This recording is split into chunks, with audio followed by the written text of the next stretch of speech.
सरंग नई दिल्ली राजधानी express train एक हाथियों के झुंड से टकरा गई। इस हादसे में 8 जंगली हाथियों की मौत हो गई, जबकि एक हाथी गंभीर रूप से घायल हो गया।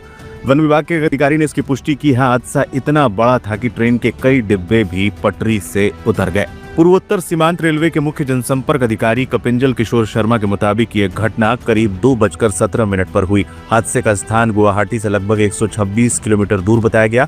लोको पायलट ने ट्रैक पर हाथियों के झुंड को देखकर इमरजेंसी ब्रेक लगाया, लेकिन इसके बावजूद हाथियों की ट्रेन से टक्कर हो गई। इसमें इंजन समेत 6 कोच डीरेल हो गए। ये घटना करीब रात को 2:30 बजे घटी थी। जमुनामुख कामपुर जो सेक्शन है लमडिंग डिवीजन का, तो यहाँ जो साइरांग से आनंद विहार जाने वाली राजधानी एक्सप्रेस थी वो आ रही थी, और आते ही जब लोको पायलट ने सामने देखा कि करीब 100 एलिफेंट्स का एक झुंड पार हो रही थी रेलवे ट्रैक को, फिर उसने इमरजेंसी ब्रेक लगाई और ट्रेन के स्पीड को कंट्रोल किया। लेकिन कुछ एलिफेंट्स के साथ वो डैशिंग हो गया, जो कि 6 एलिफेंट का खबर हमको मिला है।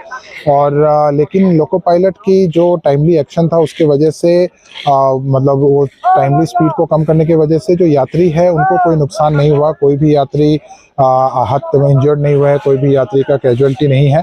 तो ये एक बहुत सौभाग्यपूर्ण रहा कि हर एक यात्री सुरक्षित रूप से अपने स्थान तक जा पाए। तो ये करीब 650 यात्री थे इस ट्रेन में उस वक्त, जिसमें से कि करीब 200 यात्री ऐसे थे जो कि ऐसे कोचेस में थे जो डिरेल हुए हैं। उन सभी यात्री सुरक्षित है, सबको दूसरे कोच में शिफ्ट किया गया था और उसके बाद जो ट्रेन है वो चला दिया गया है। अभी वो ट्रेन जा रही है अपने स्थान तक और सभी यात्री सुरक्षित रूप से जा रहे हैं। इसके अलावा जो रिस्टोरेशन का काम है वो भी बहुत तेजी से चल रहा है, बहुत जल्दी ही खत्म होने वाला है और बहुत जल्दी ही हम जो नॉर्मल रेल ऑपरेशन है वो शुरू करेंगे। अभी कितना डब्बा पटरी से उतरा है?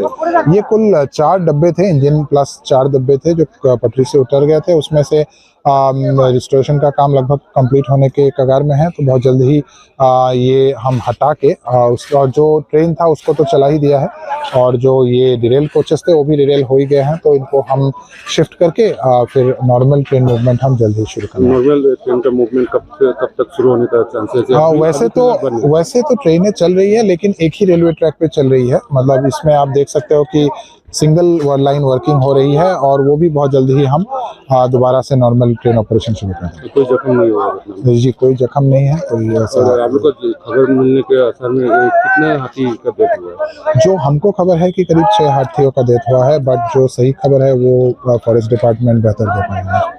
घटना की सूचना मिलते ही दुर्घटना राहत ट्रेन और लुमडिंग मंडल मुख्यालय के अधिकारी मौके पर पहुंच गए। साथ ही एनएफ रेलवे का महाप्रबंधक और लुमडिंग मंडल के रेल प्रबंधक भी घटनास्थल के रवाना हो गए। प्रभावित कोचों के यात्रियों को ट्रेन के अन्य कोचों में उपलब्ध खाली बर्थ पर अस्थायी रूप से सुरक्षित शिफ्ट कर दिया गया है। रेलवे प्रशासन ने यात्रियों की सहायता के लिए गुवाहाटी रेलवे स्टेशन पर हेल्पलाइन नंबर जारी किए हैं। 03612731 2731622 2731623। रेलवे अधिकारियों ने बताया है कि प्रभावित कोचों को अलग करने के बाद ट्रेन को सुबह 6:11 पर गुवाहाटी के लिए रवाना कर दिया गया। गुवाहाटी पहुंचने पर यात्रियों की सुविधा के लिए अतिरिक्त कोच जोड़े जाएंगे, जिसके बाद ट्रेन आगे की यात्रा के लिए रवाना होगी। रेलवे के अनुसार जिस स्थान पर हादसा हुआ वो अधिसूचित हाथी कॉरिडोर नहीं है। फिलहाल इस सेक्शन से गुजरने वाली ट्रेनों को अप लाइन से डाइवर्ट किया जा रहा है। ट्रैक की मरम्मत और बहाली का कार्य युद्ध स्तर पर जारी है। रेलवे प्रशासन ने यात्रियों से अपील की है कि वो किसी भी तरह के अफवाहों पर ध्यान न दें और आवश्यक जानकारी के लिए केवल रेलवे द्वारा जारी आधिकारिक सूचनाओं पर ही भरोसा करें।